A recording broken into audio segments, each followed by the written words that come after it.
Kita semua tahu ya, dunia ini lagi berubah dan perubahannya cepat banget. Nah, kali ini kita bakal bedah satu resep sederhana yang bisa mengubah cara kamu melihat masalah jadi peluang emas. Kita akan bongkar rahasia gimana caranya jadi seorang technopreneur. Yuk, langsung aja kita mulai. Oke, pertanyaan pertama nih, dan ini penting banget. Kamu udah beneran siap belum buat menghadapi dunia kerja beberapa tahun dari sekarang? Soalnya ini bukan lagi sekedar obrolan loh. Perubahannya itu udah ada di depan mata kita. Coba deh, lihat angka ini. 97 juta. Gede banget kan? Oke, simpan dulu angka ini di kepala kamu ya. Sekarang, lihat angka yang kedua. 85 juta. Sama-sama gede, tapi maknanya beda jauh sama yang tadi. Kira-kira apa ya artinya dua angka ini? Nah, ini dia jawabannya. Menurut World Economic Forum, di tahun 2025 nanti, bakal ada 97 juta pekerjaan baru yang muncul. Keren kan? Tapi tunggu dulu. Di sisi lain ada 85 juta pekerjaan yang sekarang ada ini bakal hilang. Lenyap, digantikan sama mesin dan otomatisasi. Nah loh, tapi ini bukan buat nakut-nakutin ya. Justru sebaliknya, ini soal melihat celah. Di tengah perubahan raksasa ini, ada kesempatan yang luar biasa besar buat kamu yang jeli dan bisa beradaptasi. Oke, supaya bisa nangkep peluang itu, kita perlu kenalan dulu nih sama pemain kuncinya. Kita sering banget denger istilah entrepreneur sama technopreneur. Kelihatannya sih mirip ya, tapi sebetulnya mereka ini main di liga yang totally berbeda. Kita mulai dari yang paling dasar dulu, entrepreneur. Mereka ini orang-orang hebat yang bangun bisnis dari nol, berani ambil resiko, dan pinter banget cari untung. Bisa dibilang mereka ini tulang punggung ekonomi. Ini fondasinya. Terus gimana cara paling gampang buat bedain mereka sama technopreneur? Coba bayangin ini deh. Entrepreneur itu mungkin buka warung makan yang enak banget, yang laris di lingkungannya. Nah, kalau technopreneur, dia nggak buka satu warung makan. Dia bikin GoFood. Keduanya sama-sama soal makanan kan?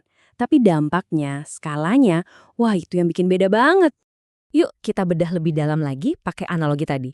Fokus si entrepreneur warung makan itu ya bisnisnya, resepnya, pelayanannya. Kalau technopreneur GoFood, fokusnya adalah gimana caranya teknologi bisa nyambungin ribuan warung makan ke jutaan pelanggan. Produknya, warung makan jual makanan, barang fisik. GoFood jual platform, produk digital. Terus skalanya, warung makan ya paling jangkauannya lokal aja.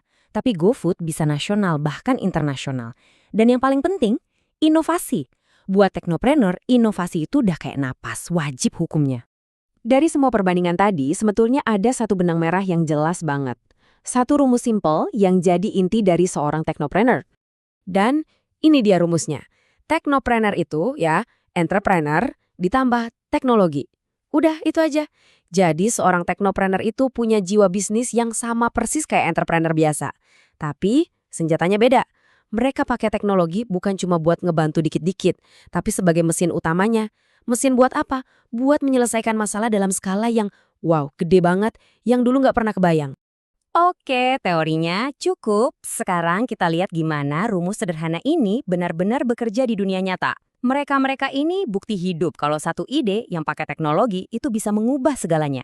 Coba deh perhatiin, siapa sih orang-orang terkaya di dunia sekarang? Elon Musk, Jeff Bezos, Bill Gates. Mereka semua pada intinya adalah teknopreneur. Mereka nggak jual produk biasa. Mereka bangun ekosistem raksasa berbasis teknologi yang mengubah cara kita hidup, cara kita kerja, dan cara kita komunikasi. Semuanya pakai rumus yang sama.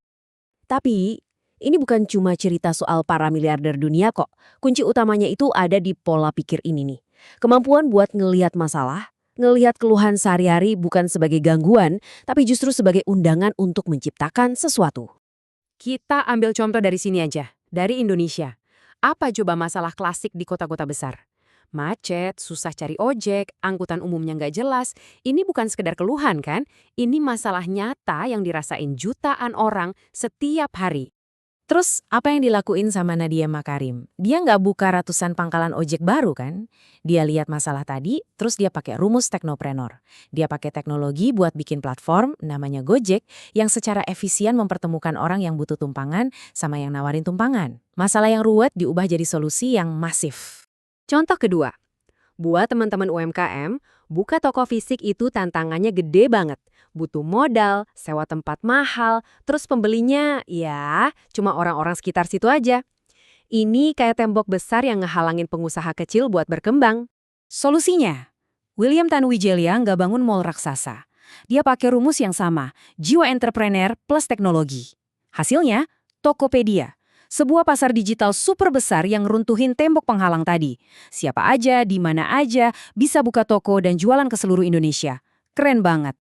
Sekarang, apa hubungannya semua ini sama kamu, terutama yang masih mahasiswa? Pesannya simpel banget. Peluang terbesar kamu buat bikin inovasi itu mungkin bukan di Silicon Valley sana, tapi justru ada di sekitar kosan kamu, kampus kamu, atau lingkungan kamu sekarang.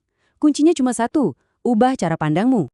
Mulai sekarang, coba deh lihat teknologi itu bukan sebagai mata kuliah yang pusingin.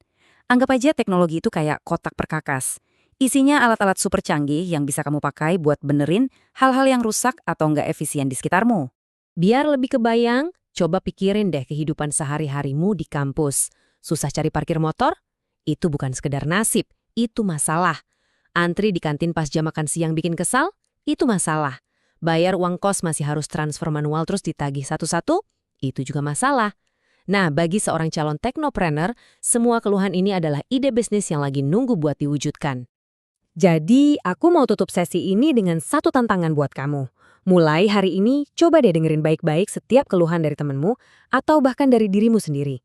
Karena di dalam setiap keluhan itu, sebenarnya ada pertanyaan tersembunyi. Masalah apa ya di sekitarku yang sebenarnya cuma nunggu sentuhan teknologi buat jadi Gojek atau Tokopedia berikutnya? Jawabannya ada di tangan kamu.